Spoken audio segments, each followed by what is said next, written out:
우리 앞뒤 성도님들에게 서로 축복하고 또 선포하기를 원합니다. 2019년은 하나님 안에서 복된 한 해가 될 것입니다. 선포합시다.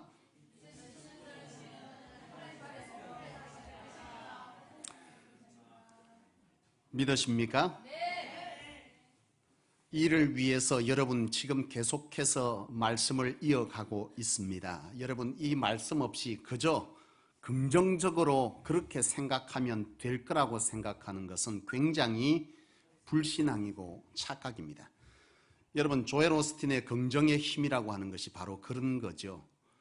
조엘 오스틴의 긍정의 힘이라고 하는 것의 궁극적 말하면 뭐냐 하면 이 세상의 모든 것에 기운이 있고 그 기운은 긍정이라고 하는 힘을 통해서 자기에게 임하여서 좋은 일이 일어나게 된다라고 하는 이런 베이스 위에 조엘 오스틴이 긍정의 힘이라는 책을 썼어요.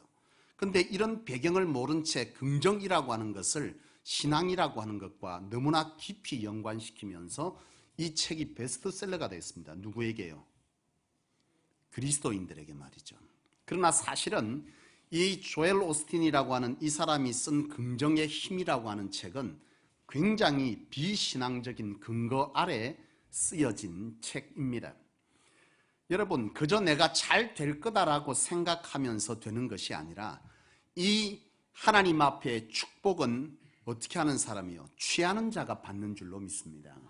나는 저와 여러분들이 이 2019년도가 그 어느 해보다 하나님 안에서 복된 해가 되기를 원한다면 하나님 안에서 여러분들의 신앙의 자세와 여러분들의 삶의 자세를 믿음 안에서 꿈꾸고 바꾸어낼 수 있기를 축복합니다. 지난주일 말씀을 여러분 기억하십니까? 기억하셔야 합니다. 지난주일 말씀 뭐였습니까? 올 한 해 여러분 복을 그냥 날로 받으시려고 작정하신 모양인데요. 지난주에 말씀 이어서 제가 한 주일 동안 새벽 기도를 이어갔습니다. 근데 지난주일 말씀을 기억 못하면 여러분 부분적으로 말씀을 기억하면요 안 되죠. 새벽 기도 한 주간 동안의 말씀은 지난주 주일의 말씀에 뭐예요? 여러분 관주 같은 겁니다. 지난주 말씀을 빼고 관주만 기억하면 안 되죠. 지난 주일의 말씀은 목표를 가지고 사는 삶이라고 하는 것이 지난주의 말씀이고요. 이 목표를 가지고 살 때에 어떠한 위험성이 어떤 것을 부여잡고 가야 되는지에 관해서 지난 새벽 기도 5일 동안 제가 시리즈로 말씀을 여러분에게 증거했습니다. 돌아봅시다. 이 문제는 여러분 2019년도를 어떻게 살아낼 것인가에 관한 것을 여러분 정리하는 것이고 이 정리됨이 없이는 여러분들의 신앙은 2018년과 똑같이 하게 돼 있고 그러면 2019년도의 삶도 그저만 다르지 않아요. 여러분들이 2018년도보다 나은 2019년도의 삶을 하나님 앞에서 살아내기를 원한다면 여러분들의 비전도 달라져야 되고 여러분들의 삶의 태도도 달라져야 되고 하나님 앞에서의 신앙적 무장도 달라져야만 2019년도가 여러분들의 입술의 말처럼 달라질 수 있을 줄로 믿습니다. 나는 이 2019년도가 여러분들이 이처럼 하나님의 말씀 안에서 붙들려서 그대로 살아감으로 통해서 여러분들의 삶에 그대로 하나님이 어떻게 이루어주는지를 보기를 원하고 이러한 경험됨이 여러분들이 2020년을 살아갈 때는 더 큰 비전으로 여러분들의 심장을 뛰게 만들기를 원합니다. 신앙은요 막연함이 아닙니다. 아주 실제적이고 하나님은 살아계신 하나님으로 우리의 삶을 주도해 가시기를 원하는 줄로 믿습니다. 여러분 지난주 말씀을 돌아보십시오. 목표를 가지고 사는 삶, 어떤 목표를 세워야 되는지를 기억하십니까? 목표를 세울 때 어떠한 것 위에 세우라고 했습니까? 예? 목적, 바른 목적 위에 목표가 세워져야지 목적이 선하지 않는 목표는 도리어 자신에게 해를 만들 수 있다라고 하는 것이 핵심이잖아요. 여러분 인생의 목표를 세우고 이 한 해 동안 목표를 세울 때 어떠한 목적 위에 세워야 되죠? 하나님의 창조하신 지으심의 목적 뭐요? 하나님을 영화롭게 하는 것. 하나님의 부르심의 목적 뭐요? 증인됨. 이것이 하나님이 우리를 지으시고 우리를 부르시는 목적입니다. 이 목적 아래에 내가 지금 뭘 세워야 되는 거죠? 목표를 세워야지. 하나님의 영광을 드러내고 그리고 증인된 삶을 살아가라 라고 하는 이 목적 아래 너희는 먼저 그의 나라와 그의 의를 구하라고 하는 마태복음 6장 33절의 말씀을 두고, 그죠? 하나님의 나라와 의를 위하여 우리가 살아갈 때 이것들을 위해 살아감에 있어 우리에게 필요한 것이 뭐예요? 우리의 삶의 구체적 삶의 필요들이 있는 거잖아요. 건강도 있어야 되고 때로는 재물도 있어야 되고 능도 있어야 되고 여러 가지 지혜, 지식 이런 것들이 다 필요한 거죠. 그래서 이 목적 아래 하나님께서 너희들은 뭐예요? 먼저 그의 나라와 의를 구하면 이 모든 것을 더하실 것을 믿고 그 아래에 구체적 뭘 두는 거죠. 올 한 해 동안 하나님의 교회를 내가 어떻게 세우고 섬기며 하나님의 사람들을 주 앞으로 인도할 것인지에 대한 이 목적 아래 목표를 세워놓고 그 목표를 감당하고자 할 때 내게 지금 가장 절실하게 필요가 무엇이고 얻기를 원하는 것이 무엇이고 소원하는 것이 무엇인지를 구체적으로 그 아래 두라는 것입니다. 지난 새벽기도 마지막 날 그 작정서, 작성표를 여러분 기억하십니까? 바로 이러한 큰 틀 아래에서 여러분들에게 주어진 것이고 여러분은 그걸 기록하셔서 제출하셨고 다음 주에 오시면 여러분들에게 코팅해서 그것을 여러분들에게 드리면 여러분이 작정한 대로 그것을 어디에요? 여러분이 가장 자주 보는 곳에 그것을 붙여 놓으십시오. 그리고 그 삶대로 그렇게 여러분이 작정하고 붙들고 가고자 하는 그대로 한번 한 해 동안 살아보자는 거예요. 하나님의 말씀이 얼마나 능력이 있고 하나님 앞에 순종함이 우리의 삶에 어떠한 변화를 가져오는지 해보자는 겁니다. 막연하게 신앙하지 말고 진짜 하나님이 살아있다면서 왜 여러분 하나님의 살아계심을 여러분 스스로 경험하지 않습니까? 이것을 경험해보고 나서 한 해 동안 하나님께서 어떻게 교회를 세워주시고 그 세움 아래 내게 필요를 어떻게 채워줬는지를 우리는 한번 경험해보면서 그 경험이 우리로 하여금 2020년도에는 정말 하나님의 말씀을 순종하니 이와 같이 되고 하나님의 비전을 꿈꾸며 갔더니 이와 같이 되었더라는 이 확신 아래서 2020년도를 더 크게 꿈꾸며 나아가 보자는 것입니다. 여러분 이것이 신앙이고 이 신앙은 바로 하나님 안에서 살아있는 신앙이 되는 줄로 믿습니다. 막연하게 그냥 뭐 오면 되겠지, 앉아있으면 되겠지, 필요할 때 구하면 얻겠지. 여러분 하나님은 저와 여러분들에게 생존을 위해서 우리를 부르시지 않았어요. 하나님은 우리를 부르실 때 생존이 아닌 뭘요? 비전의 삶을 살도록 하시기 위해서 부르셨고 부름받은 우리에게 구할 것은 곧 충성입니다. 대충 아무 생각 없이 살아가는 것이 아니라 내가 생명을 부지하게 해서 먹고 다 우리가 가끔 그 얘기 하잖아요. 다 뭐 하자고 먹는다고? 다 먹자고 하는 거라고. 여러분 다 먹자고 우리가 하는 겁니까? 이건 생존을 위한 삶이잖아요. 우리는 생존을 위해서 이 땅에 부름받은 것이 아닙니다. 하나님의 분명한 비전과 목표를 우리 안에 하나님 담아주셨고 그 비전 목표를 따라서 우리는 충성하다가 하나님 앞에 심판받을 사람, 그 심판대에서 마라나타 하며 갈 수 있는 사람이 저와 여러분들이 되어질 때 이 땅에서의 삶도 소망이 있고 하나님 앞에서의 심판은 우리에게 두려움이 아닌 또 다른 소망이 될 줄로 믿습니다. 여러분 그렇다면 바로 이와 같이 살아가고자 할 때 지난주에 새벽 말씀을 여러분 리와인드 해보십시오.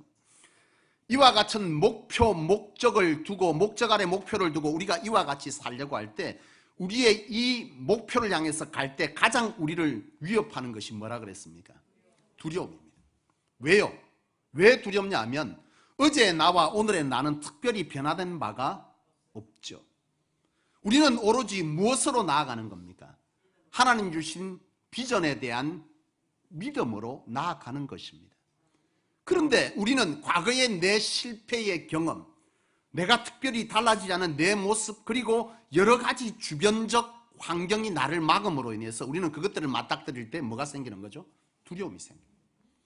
이 두려움은 우리가 하나님 앞에 이와 같은 비전 목표 아래 가려고 하는 우리의 발목을 잡게 될 것인데 그때 우리가 부여잡을 것은 뭐라는 거예요? 여호와의 말씀이라는 거예요. 그 말씀의 핵심은 하나님은 우리의 삶에 방패가 되어 주실 것이고 내 가는 길에 막아 주실 것이고 결국은 하나님께서 뭐 한다는 거예요? 뭐 해주시나요? 큰 상급으로 나를 채워주실 것임을 우리는 부여잡고 가는 것인데, 이러한 가는 길에 우리에게 필요한 것은 놓지 않는 믿음이라고 하는 것이죠. 깍지를 끼듯이 희미하지만 그 목표를 향해서 가내는 그것이 믿음인데, 우리가 가다가 안 넘어질 수 있냐는 거예요. 넘어지면 우리는 뭐 하는 거야? 내가 그러면 그렇지 하고 포기하고자 하는 마음이 우리에게 오겠지만 의인도 넘어진다는 거예요. 하나님은 넘어지지 않는 삶을 보고 의롭다 하신 것이 아니라 창세기 15장 이하에 보면 아브라함이 믿음으로 의롭다 여기시고라고 기록하고 있습니다.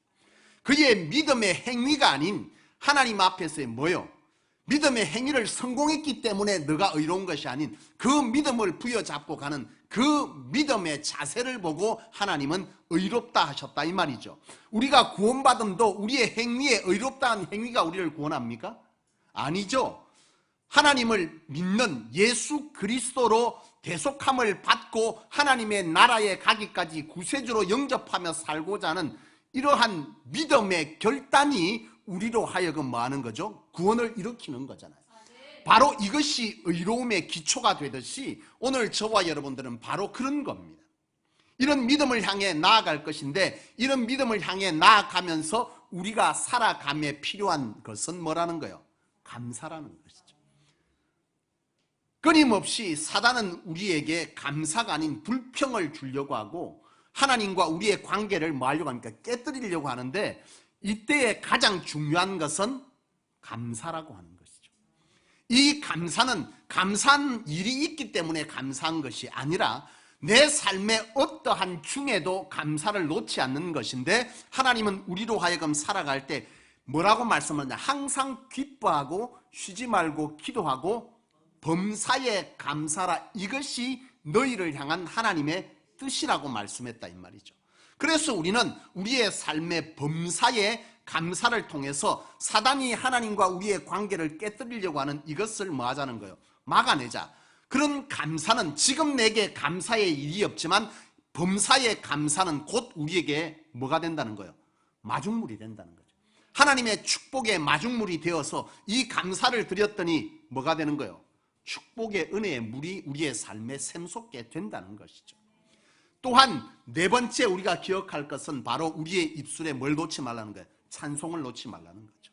하나님은 찬송 중에 거하신다 그랬습니다. 하나님이 우리의 찬송 중에 거하시고 이 찬양은 곧 하나님을 뭐하게 합니까? 움직이게 한다 그랬죠. 여러분, 이스라엘 백성들이 전쟁을 할 때에 전쟁은 어디에 속했다고요? 하나님께 속한 것이다 라고 여호와께서 말씀해 주시면서 우리로 하여금 찬양하기를 원할 때에 바로 이스라엘이 전쟁 가장 앞전면에 누굴 두었다 그랬습니까?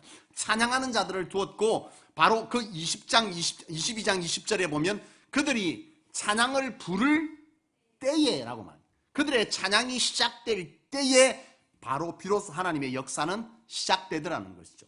바로 우리가 우리의 삶에 찬송할 일이 아니라 그 어떤 와중에도 우리가 하나님을 향한 찬송을 놓지 않는 삶을 살아갈 때 하나님은 그 찬송이 우리로 하여금 진정 역사를 일으키는 찬송의 이유가 되게 될 줄로 믿습니다.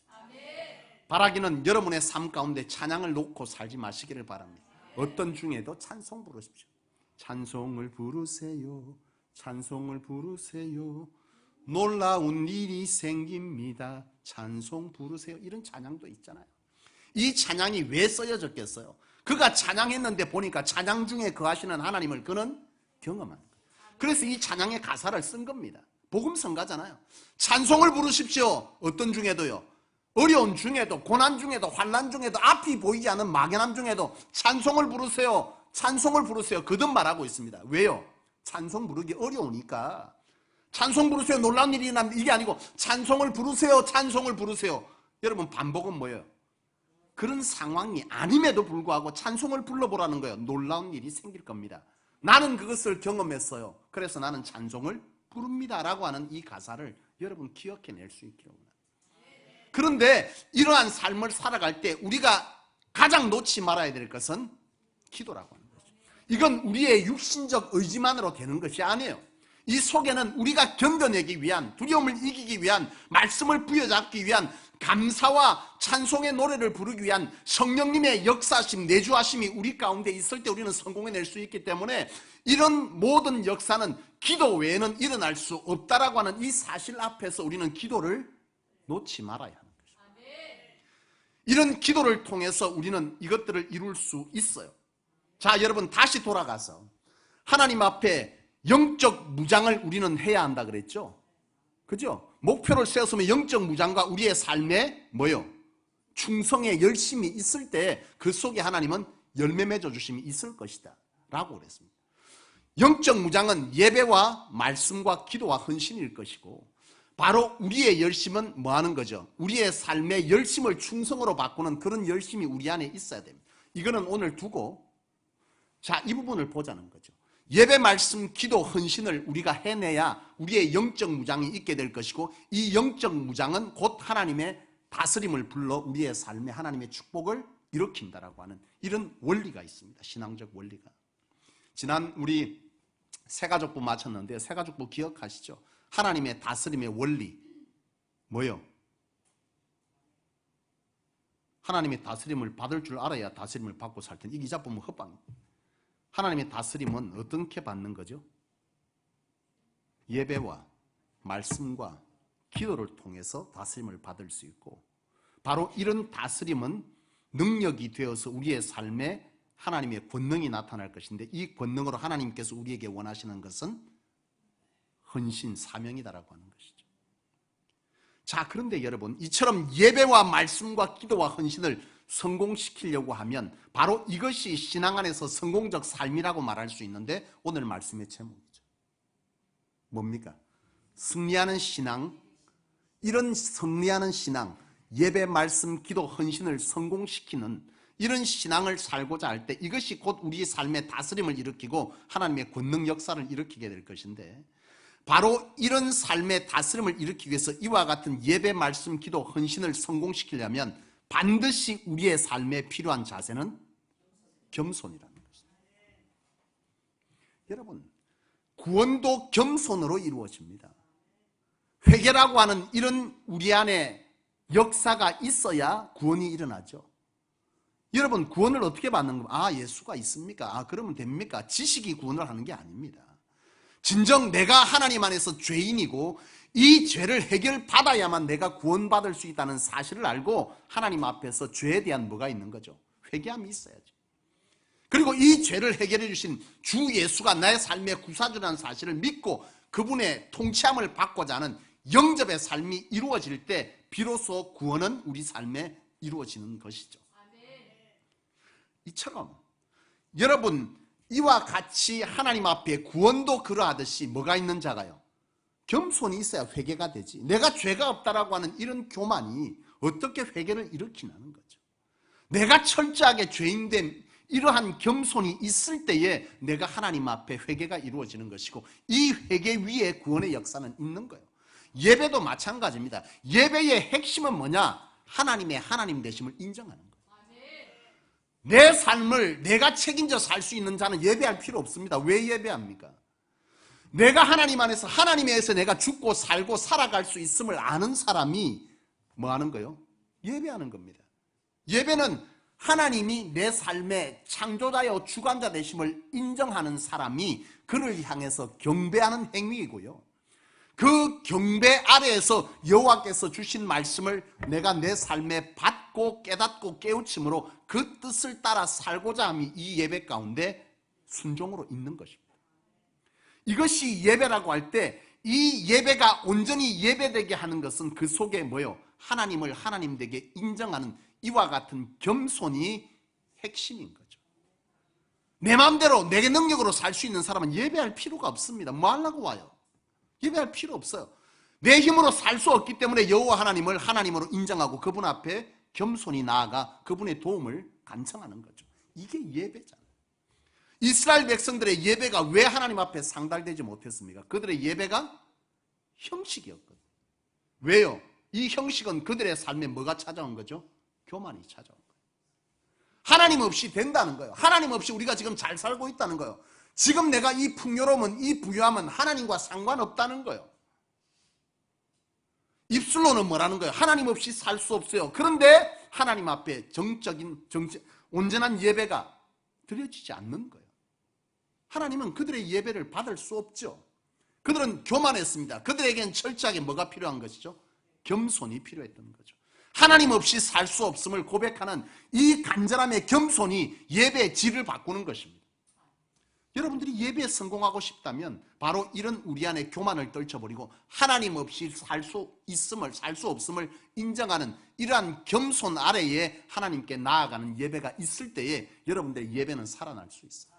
그 예배는 간절함이고요. 그 예배는 소망입니다.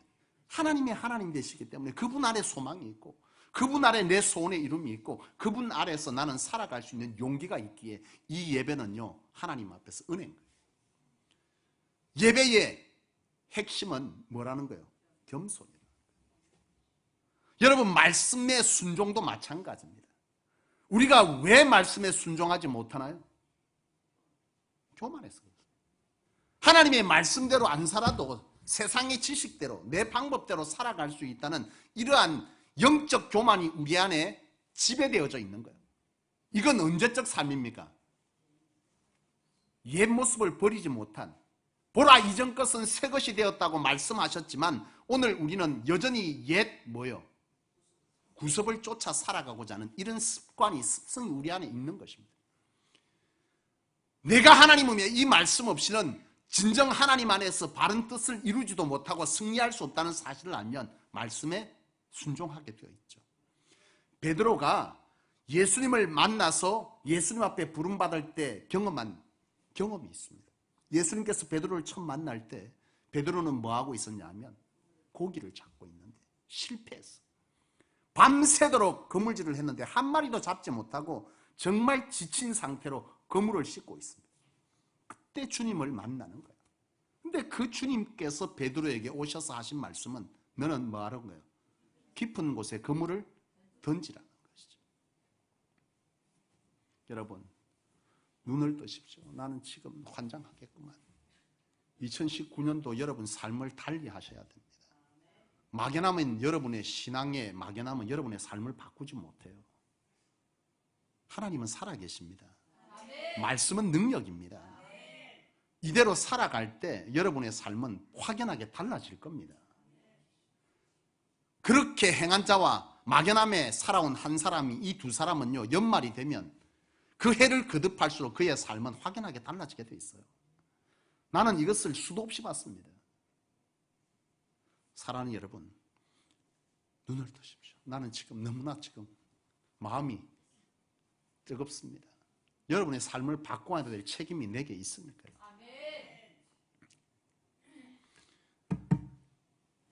베드로에게 찾아간 주님께서 하신 말씀은 너 깊은 곳에 그물 다시 가지고 나가서 던져.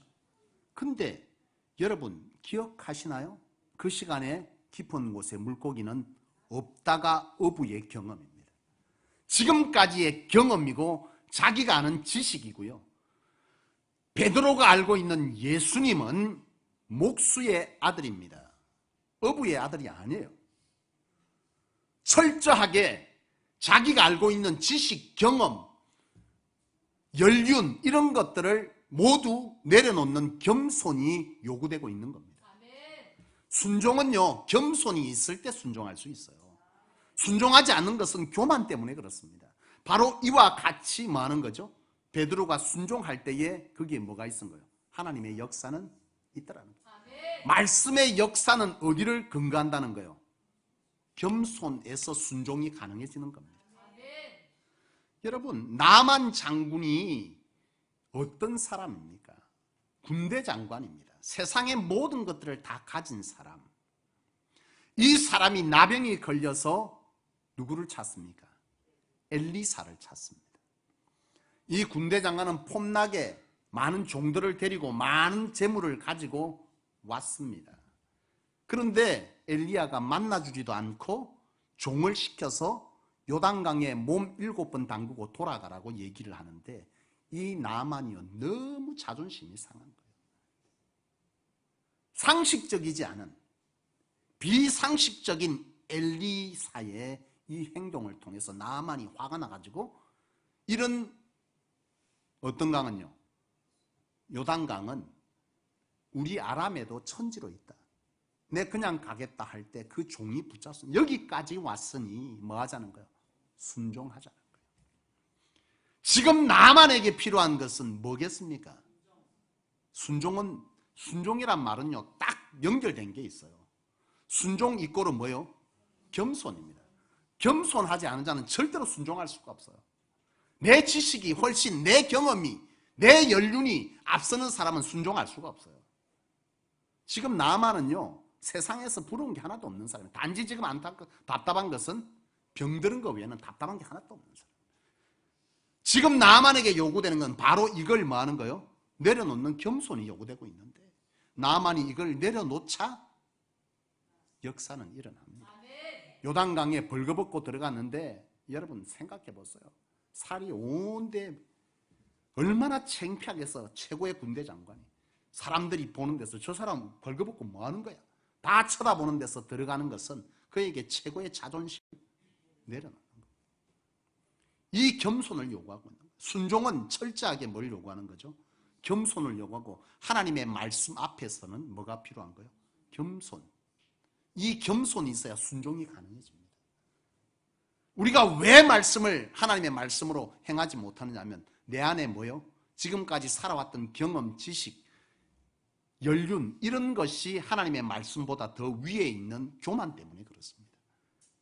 이 겸손을 회복하시기를 원합니다. 여러분, 기도도 마찬가지입니다. 말씀을 순종함의 핵심은 뭐다? 겸손. 예배를 예배되게 하는 핵심은 뭐요? 겸손입니다.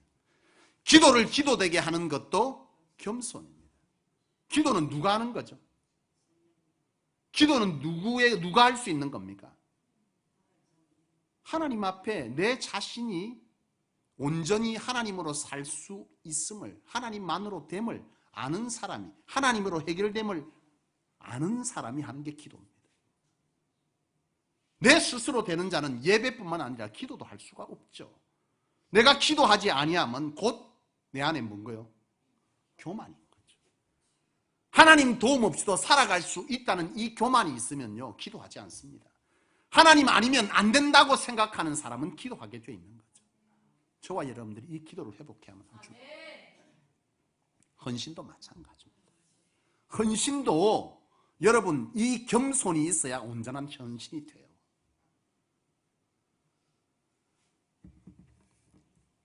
여러분, 사무엘상 15장에 보면 사울이 전쟁을 앞두고 제사를 드려야 되는데 사무엘이 안 와요. 분명히 이 제사는 누구의 몫으로? 제사장의 몫으로 드리게 되어져 있는데, 이 사무엘이 오지 않았는데 이 사울이 마음이 급해가지고 자기가 예배를 그냥 드려버립니다. 소위 말하는.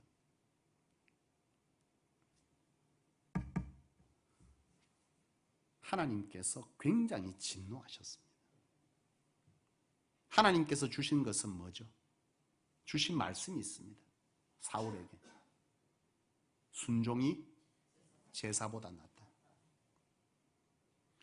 순종 없는 열심의 헌신보다는 차라리 부족하지만 순종한 헌신이 낫다는 거예요. 지금 누가 봐도 사무엘이 안 왔기 때문에 누군가가 예배하는 이 예배가 더 중요한 것처럼 느껴집니다. 하나님이 원하는 대로의 예배가 아닌 자기 의로 예배해버렸습니다. 바로 이런 영적 문제에 관한 순종이 없이 헌신함이 얼마나 교만인지를 알아야 하는 거죠. 이 사울은요, 또다시 실수합니다. 만회할 기회가 있었어. 그렇게 하고 나서도 하나님께서 다시 말씀하시기를 사무엘을 통해서 적장에서 승리하게 될 것인데 거기에서 모든 것들을 거둬들이지 말고 다 진멸하라 그랬습니다. 그런데 사울이 거기서 좋은 것들을 왕창 챙겨옵니다. 뭐 때문에요? 하나님 앞에 예배에 쓸 귀한 재물을 드리려고 라고 말합니다. 자기 의에 의한 헌신입니다. 자기 의로 헌신하는 거예요. 자기 의로. 내가 생각할 때 이것이 옳다고 생각하는 이런 순종 없는 교만이 결국 이와 같은 문제를 만들어버린 거예요. 사울은 결국 하나님 앞에 쓰이지 못합니다. 여러분, 이 시대의 한국교회의 가장 큰 문제가 무엇인 줄 아십니까? 겸손의 상실입니다.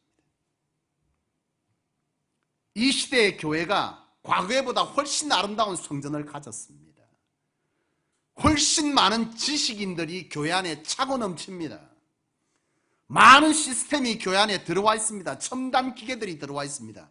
교회는 계속 무너집니다. 왜요?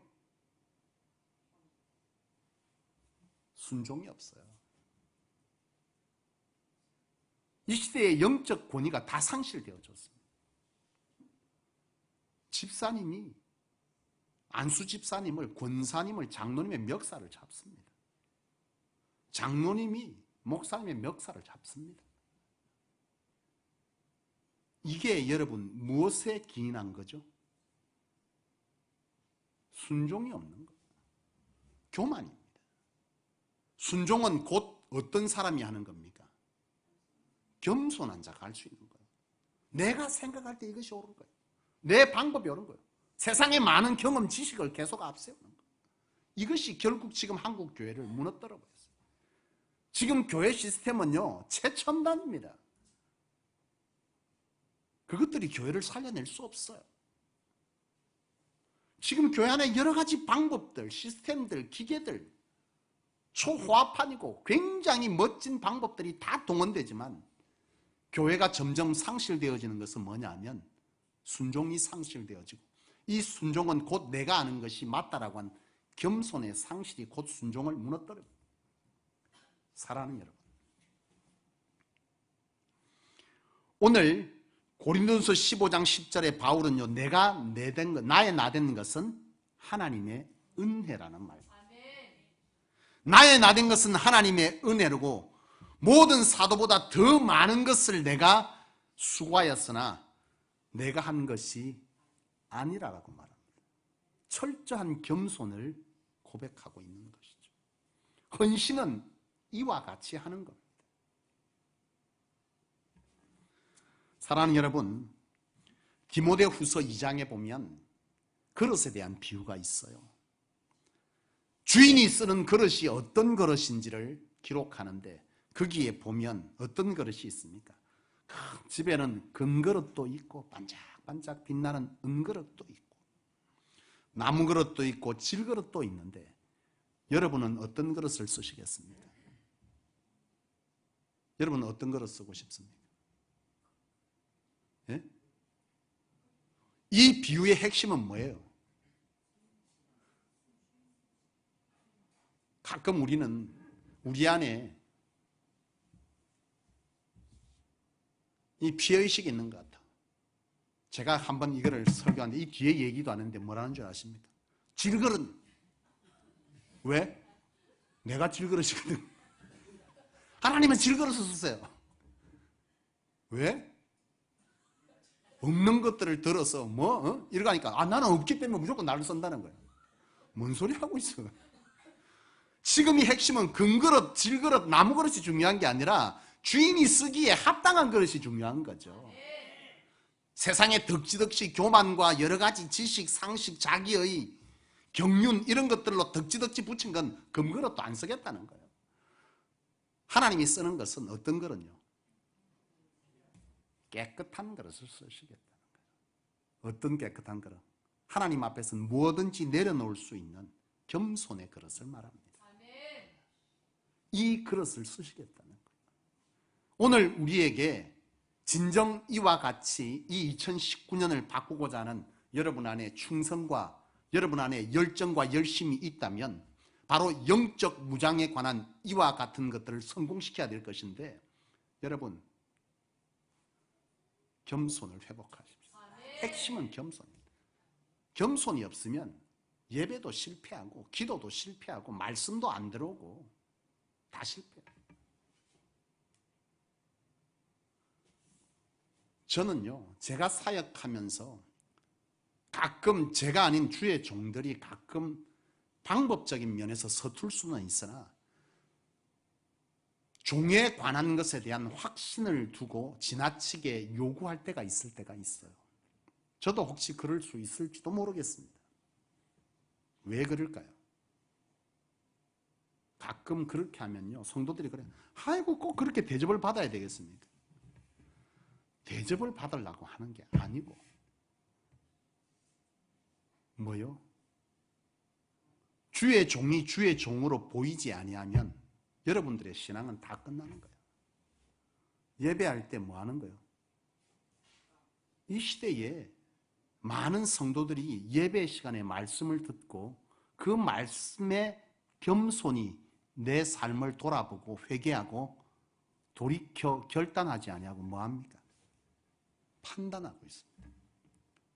지지난주에 한 목사님을 만났더니요, 그 교회의 성도님들은 목사님 설교가 끝나면요 전화가 온대요. 목사님, 그때는 그런 단어를 쓰면 안 되고요. 목사님, 그때는요 이렇게 표현해야 맞고요. 그런데요, 그분이 국어 선생님이래요. 국어는 학교에서 하시고 그분이 과연 신앙을 성공시킬 수 있을까요? 천만에요. 나는 한국 교회가 가장 번성할 때에 그때를 돌아보면요, 사실 가장 주의 종들이 부족할 때입니다. 이 부족은 뭘 말하냐? 숫자의 부족을 말하는 게 아니라 제일 배움도 짧고 지식도 짧고 경험도 짧은 사람들이 목회를 했습니다. 아십니까, 여러분? 그런데 그때 하나님의 역사는 가장 강력했습니다. 왠 줄 아세요? 오늘 본문을 보십시오. 하나님은 어떤 자들을 쓰시는지. 오늘 본문에 보면 하나님께서 세상에 미련한 것들을 택하사 지혜 있는 자들을 부끄럽게 하려 하시고, 세상에 약한 것들을 택하사 강한 것들을 부끄럽게 하시고, 하나님께서 세상에 천한 것들과 멸시받는 것들과 없는 것들을 택하사 있는 것들을 폐하려 하시나니, 이는 아무 육체도 하나님 앞에서 자랑하지 못하게 하려 함이라. 너희는 하나님으로부터 나서 그리스도 예수 안에 있고, 예수는 하나님으로부터 나와서 우리에게 지혜와 의로움과 거룩함과 구원함이 되셨으니 기록된 바 뭐라고요? 자랑하는 자는 주 안에서 자랑하라. 사랑하는 여러분, 오늘 저와 여러분들이 주의 종은 주의 종으로서의 겸손의 자리가 있습니다. 자꾸 성도들이 주의 종의 겸손을 세상의 지식적 겸손으로 자꾸 요구할 때가 있어요. 어떻게 해요? 교인들을 만나면 뭐하고? 인사를 잘하고 잘 섬겨주고. 이 겸손도 필요한 겸손이지만 이게 진짜 겸손이 아니에요. 주의 종의 겸손은. 주의 종의 진짜 필요한 겸손은요, 하나님 앞에서의 겸손입니다. 제가 가끔 갈등할 때가 있습니다. 사역의 긴 세월 동안. 제가 처음 항소교회를 시작으로 사역을 이제 26년 차로 접어들고 있습니다. 제가 그때는요, 세상 말로 진짜 사랑과 겸손이 많은 사람이었습니다. 누군가에게 선물을 받으면 그게 얼마나 부담이 되는지. 명절 되면 내 차의 트렁크에는 양말 2세트가 15개씩 실려 있었습니다. 왜요? 선물 받으면 그거 가서 돌려줬거든요. 그걸로. 가끔씩 손해도 있더라고. 식용유 2개 받았는데 양말 세트 10,000원 주고. 묻자고 하는 얘기입니다만, 그때는 성도님들을 보고 악수할 때도 이렇게 했어요. 그랬더니 참 성도님들은 세상적 기준으로 사람을 보더라고. 나는 오히려 그때가 지금보다, 나는 지금도 제가 사모하는 찬양이 있습니다. 내가 처음 주를 만났을 때. 나는 그때가 오히려 지금보다 더 하나님 앞에서 성도들을 향한 순수함과 사랑이 넘쳤습니다. 거기에는 세상으로 많은 가진 자들이 차고 넘쳤습니다. 대학 총장만 3명이 있었고요. 학교 교감은 명함도 못 내밉니다. 그 교회는. 그때 당시는 그랬어요. 지금은 좀 많이 달라졌습니다. 사업가들이 차고 넘치고요. 근데 나는 그분들 앞에서 하나도 기죽지 않았어. 내가 단지 그렇게 했던 것은 주의 종으로서 그들에게 예를 갖췄을 뿐인데, 그들은요, 제가 그랬더니 완전히 뭘로 보는 거예요? 사람을 알로 보더라고. 내가 어떤 경험을 한 줄 아십니까? 한 번은 한 장로님께서 차키를 내한테 떡 주면서, 김강훈 전도사, 자네가 언제 이런 차 한번 몰아보겠나 이러면서 내한테 차키를 주면서 자기 집에 데려달래요. 흔쾌히 모셔다 드렸습니다. 그 차가 뭐냐? 각그랜저입니다. 참, 그때부터 제가 깨달은 바가 있어요. 지금 제 인사하는 걸 보십니까? 그렇게 안 합니다. 왜냐니까 성도를 위해서요. 그렇게 되니 그 이후부터 내 말은 주의 종의 말이 아닌 거예요. 그냥 하찮은 27살 청년일 뿐인 거예요. 뭔 설교의 은혜가 되며 뭔 기도의 뭔 찬양의 은혜가 되겠어. 우스운데, 아이고 내 아들밖에 안 되는 놈이 뭘 그 서서 네가 뭘 하겠냐. 내가 네보다 신앙생활도 훨씬 많이 했고, 내가 훨씬 하나님도 많이 경험했고, 막 까불지 말고 열심히 훈련이나 받아. 이거예요. 제가 그걸 경험하면서요, 그 이후부터는 달랐어요. 오히려 세상적인 당당함을 가지기 시작했습니다. 안 했습니다. 왜냐하면 교만해져서가 아니라 그들의 방식으로 세상의 교만을 내려놓고 하나님 앞에서의 겸손을 회복시켜주고 싶었던 것뿐이에요. 지금도 이 문제는 끊임없이 제 안에 딜레마로 남아있기도 하고 성도들 간의 갈등을 만들기도 하지만, 여러분들이 제 진심을 알아주기를 원하고, 이 한국교회 성도들이 주의 종을 향해서 볼 때 그런 마음으로 봐야만 여러분들의 신앙을 살릴 수가 있어요. 사랑하는 여러분, 여러분들이 이 한 해 동안 정말 하나님 앞에서 인생을 바꾸고 싶다면 예배와 말씀과 기도와 헌신을 회복시키되, 이 회복은 어디에 핵심이 있다고요? 겸손에서부터 시작된다는 걸 아셔야 합니다. 주의 종의 겸손은 뭐냐? 이걸 마무리 안 하면 여러분 오해하겠죠? 이건요, 하나님 앞에서의 철저한 겸손입니다. 하나님 없이는 안 되고, 하나님의 말씀 앞에, 기도 앞에, 예배 앞에 두려움을 가지고, 성도를 섬길 때도, 성도를 사랑할 때도 주의 마음으로 섬기는, 이런 섬김에 관한, 이것이 온전히 될 때 그 사람은 주의 종으로서 진짜 겸손한 거죠. 그게 없는 사람은 주의 종으로서 철저하게 교만, 아무리 여러분 앞에 이렇게 하고 막 만지고, 하나님 앞에 전혀 겸손하지 않은 종이 진짜 겸손한 종인지 여러분 보셔야 합니다. 이 시대에 성도들과 주의 종이 바른 리더십과 바른 겸손을 회복할 때 한국 교회는 소망이 있고, 이 성소교회 성도님들도 이 2019년도에 여러분 안에 하나님의 역사는 현실이 될 줄로 믿어요. 저나 여러분이나 이 바른 것, 이 겸손을 향해서 같이 고민하시고 같이 이 겸손을 가지셔서 이 2019년도가 진정 여러분들이 비전 삼은 일을 이루는 한 해 되시기를 축복하고, 이 경험이 2020년도는 여러분들의 심장을 더 뛰게 만드는 그런 귀한 은혜로 이 한 해를 마쳐낼 수 있기를 주님의 이름으로 간절히 부탁드립니다. 기도하겠습니다.